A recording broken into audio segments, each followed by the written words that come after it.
Hello Mark, my name is Jennifer and my student number is 7. Today I'm reading Ruth Chang, How to Make Hard Choices. Think of a hard choice you'll face in the near future. It might be between two careers, artist and accountant, or places to live, the city or the country, or even between two people to marry. You could marry Betty or you could marry Lolita. Or it might be a choice about whether to have children, to have a lying parent move in with you, to raise your child in a religion that your partner lives by but leaves you cold, or whether to donate your life savings to charity. Chances are the hard choice you thought of was something big, something momentous, something that matters to you. Hard choices seem to be occasions for agonizing hand-wringing, the gnashing of teeth, but I think we've misunderstood hard choices and the role they play in our lives. Understanding hard choices uncovers a hidden power each of us possesses. What makes a choice hard is the way the alternatives relate. In any easy choice, one alternative is better than the other. In a hard choice, one alternative is better in some ways, the other alternative is better in other ways, and neither is better than the other overall. You agonize over whether to stay in your current job in the city or uproot your life for more challenging work in the country because staying is better in some ways. Moving is better in others, and neither is better than the other overall. We shouldn't think that all hard choices are big. Let's say you're deciding what to have for breakfast. You could have high-fiber brain cereal or a chocolate donut. Suppose what matters in the choice is tastiness and healthfulness. The cereal is better for you, the donut tastes way better, but neither is better than the other overall. A hard choice. Realizing that small choices can also be hard make big, hard choices seem less intractable. After all, we managed to figure out what to have for breakfast. So maybe we can figure out whether to stay in the city or uproot for a new job in the country. We also shouldn't think that hard choices are hard because we are stupid. When I graduated from college, I couldn't decide between two careers, philosophy and law. I really love philosophy. There are amazing things you can learn as a philosopher, and all from the comfort of an armchair, but I came from a modest immigrant family where my idea of luxury was having a pork tongue and jelly sandwich in my school lunchbox.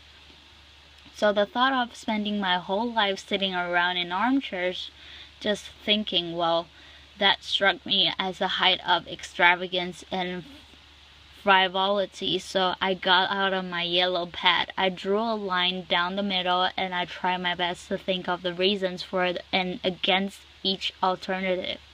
I remember thinking to myself, if only I knew what my life in each career would be like. If only God or Netflix would send me a DVD of my two possible future careers, I'll be set. I'll compare them side by side. I'll see what was better. I'll see that one was better and the choice would be easy. But I got no DVD, and because I couldn't figure out which was better, I did what many of us do in hard choices. I took the safest option. Fear of being an unemployed philosopher led me to become a lawyer, and as I discovered, lawyering didn't quite fit. It wasn't who I was, so now I'm a philosopher, and I study hard choices. And I can tell you that fear of the unknown, while a common motivational default in dealing with hard choices, rests on a misconception of them. It's a mistake to think that in hard choices, one alternative really is better than the other. But we are too stupid to know which, and since we don't know which, we might as well take the least risky option. Even taking two alternatives side by side with full information, a choice can still be hard. Hard choices are hard not because of us or our ignorance. They're hard because there is no best option. Now, if there's no best option, if the scales don't tip in favor of one alternative over another, then surely the alternatives must be equally good. So maybe the right thing to say in hard choices is that there are between equally good options. But that can't be right. If alternatives are equally good, you should just flip a coin between them. And it seems a mistake to think, here's how you should decide between careers, places to live, people to marry, flip a coin. There's another reason for thinking that hard choices aren't choices between equally good options. Suppose you have a choice between two jobs. You could be an investment banker or a graphic artist. There are a variety of things that matter in such a choice, like the excitement of the work, achieving financial security, having time to raise a family, and so on. Maybe the artist's career puts you on the cutting edge of new forms of pictorial expression. Maybe the banking career puts you on the cutting edge of new forms of financial manipulation. Imagine the two jobs however you like, so that neither is better than the other. Now suppose we improve one of them a bit. Suppose the bank wooing you adds $500 a month to your salary. Does the extra money now make the banking job better than the artist one? Not necessarily. A higher salary makes the banking job better than it was before, but it might not be enough to make being a banker better than being an artist. But if an improvement in one of the jobs doesn't make it better than the other, then the two original jobs could not have been equally good. If you start with two things that are equally good and you improve one of them, it now must be better than the other. That's not the case with options in hard choices. So now we've got a puzzle. We've got two jobs, neither is better than the other, nor are they equally good. So how are we supposed to choose?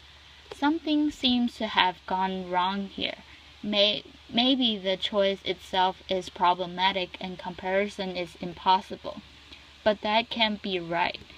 It's not like we're trying to choose between two things that can't be compared. We're weighing the merits of two jobs. After all, not the merits of a number 9 and a plate of fried eggs. A comparison of the overall merits of two jobs is something we can make, and one we often do make. I think the puzzle arises because of an unreflective assumption we make about value. We unwittingly assume that values like justice, beauty, kindness are akin to scientific quantities like length, mass, and weight. Take any comparative question not involving value, such as which of two suitcases is heavier. There are only 3 possibilities. The weight of one is greater, lesser, or equal to the weight of the other. Properties like weight can be represented by real numbers, 1, 2, 3, and so on. And there are only 3 possible comparisons between any 2 real numbers. One number is greater, lesser, or equal to the others. Not so with values. As post-enlightenment creatures, we tend to assume that scientific thinking holds the key to everything of importance in our world, but the world of value is different from the world of science. The stuff of the one world can be quantified by real numbers. The stuff of the other world can't. We shouldn't assume that the world of of length and weights, as has the same structure as the world of art, of what we should do. So if what matters to us, a children's delight, the love you have for your partner, can be represented by real numbers, then there's no reason to believe that in choice there are only three possibilities, that one alternative is better, worse, or equal to the other. We need to introduce a new fourth relation beyond being better, worse, or equal that describes what's going on in hard choices. I like to say that the alternatives are on a par. When alternatives are on a par, it may matter very much which you choose, but one alternative isn't better than the other. Rather, the alternatives are in the same neighborhood of value, in the same league of value, while at the same time being very different in kind of value. That's why the choice is hard. Understanding hard choices is this way uncovers something about ourselves we didn't know. Each of us has the power to create reasons. Imagine a world in which every choice you face is an easy choice, there's always a best alternative. If there's a best alternative, then that's the one you should choose, because part of being rational is doing the better thing rather than the worst thing. Choosing what you have most reason to choose. In such a world, we'd have most reason to wear black socks instead of pink socks, to eat cereal instead of donuts, to live in the city rather than the country, to marry Betty instead of Lolita. A world full of only easy choices would enslave us to reasons. When you think about it, it's nuts to believe that the reasons given to you dictated that you had most reason to pursue the exact hobbies you do, to live in the exact house you do, to work at the exact job you do. Instead, you face alternatives that were on a par, hard choices, and you made reasons for yourself to choose that hobby, that house, and that job. When alternatives are on a par, the reasons given to us, the ones that determine whether we are making a mistake, are silent as to what to do. It's here, in the space of hard choices, that we get to exercise our normative power, the power to create reasons for yourself, to make yourself into the kind of person or whom country living is preferable to the urban life. When we choose between options that are on a par, we can do something really rather remarkable. We can put our very selves behind an option. Here's where I stand. Here's who I am. I am for banking. I am for chocolate donuts. This response in hard choices is a rational response, but it's not dictated by reasons given to us. Rather, it's supported by reasons created by us. When we create reasons for ourselves to become this kind of person rather than that, we wholeheartedly become the person that we are. You might say that we become the authors of our own lives. So when we face hard choices, we shouldn't beat our head against a wall trying to figure out which alternative is better. There is no best alternative. Instead of looking for reasons out there, we should be looking for reasons in here. Who am I to be? You might decide to be a pink sock wearing, cereal loving, country living banker. And I might decide to be a black sock wearing, urban, donut loving artist. What we do in hard choices is very much up to each of us. Now, people who don't exercise their normative powers in hard choices are drifters. We all know people like that. I drifted into being a lawyer. I didn't put my agency behind lawyering. I wasn't for lawyering. Drifters allowed the world to write the story of their lives. They let mechanisms of reward and punishment, pats on their head, fear the easiness of an option to determine what they do.